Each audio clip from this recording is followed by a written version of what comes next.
I am reading Malachi chapter 3. I will send my messenger who will prepare the way before me. Then suddenly the Lord you are seeking will come to his temple. The messenger of the covenant whom you desire will come, says the Lord Almighty. But who can endure the day of his coming? Who can stand when he appears? For he will be like a refiner's fire or a launderer's soap. He will sit as a refiner and purifier of silver. He will purify the Levites and refine them like gold and silver. Then the Lord will have men who will bring offerings in righteousness, and the offerings of Judah and Jerusalem will be acceptable to the Lord, as in days gone by, as in former years.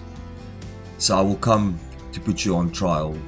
I will be quick to testify against sorcerers, adulterers and perjurers, against those who defraud laborers of their wages, who oppress the widows and the fatherless, and deprive the foreigners among you of justice, but do not fear me, says the Lord Almighty. I, the Lord, do not change, so you, the descendants of Jacob, are not destroyed. Ever since the time of your ancestors, you have turned away from my decrees and have not kept them. Return to me, and I will return to you, says the Lord Almighty. But you ask, how are we to return? Will a mere mortal rob God? Yet you rob me. But you ask, how are we robbing you? In tithes and offerings.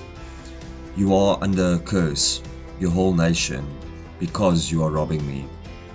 Bring the whole tithe into the storehouse, that there may be food in my house. Test me in this, says the Lord Almighty, and see if I will not throw open the floodgates of heaven and pour so much blessing that there will not be room enough to store it. I will prevent pests from devouring your crops, and the vines in your fields will not drop their fruit before it's ripe, says the Lord Almighty. Then all the nations will call you blessed, for yours will be a delightful land, says the Lord Almighty. You have spoken arrogantly against me, says the Lord. Yet you ask, what have we said against you? You have said, it is futile to serve God. What do we gain by carrying out his requirements and going about like mourners before the Lord Almighty? But now we call the arrogant blessed. Certainly evildoers prosper, and even when they put God to the test, they get away with it. Then those who feared the Lord talked with each other, and the Lord listened and heard. A scroll of remembrance was written in his presence concerning those who feared the Lord and honored his name.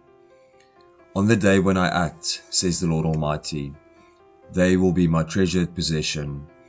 I will spare them, just as a father who has compassion and spares his son who serves him. And you will again see the distinction between the righteous and the wicked, between those who serve God and those who do not.